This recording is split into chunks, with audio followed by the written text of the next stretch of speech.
পুরো বাড়ি আগুন লাগিয়ে দেওয়ার কিছুক্ষণ পর হঠাৎ করে আগুন থেকে বেরিয়ে এলো সূর্য। দেখেই চমকে গেল কুমার। হ্যাঁ বন্ধুরা, আমরা এমনটাই দেখতে পাবো অনুরাগের ছোঁয়া ধারাবাহিকের আগামী পর্বগুলোতে।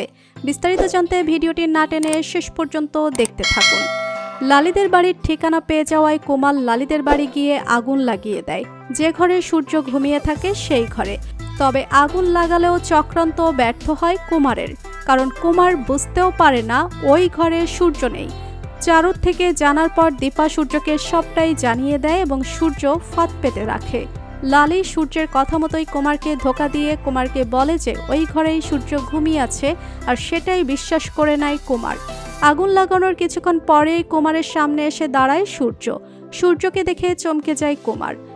বিশ্বাস করতে পারে না সূর্য বেঁচে আছে সেটা। তবে কুমারের লাগানো আগুনে কুমারকেই ধাক্কা দিয়ে ফেলে সূর্য। আচ্ছা মতো ধুলাই করে। ওই আগুনে কুমারকে উচিত শিক্ষা দেয় সূর্য। তো বন্ধুরা, তোমরা এটাই চাও তো যে সূর্যকে পুড়িয়ে মারতে গিয়ে যেন এবার নিজেই সেই আগুনে পুড়ে মরে কুমার?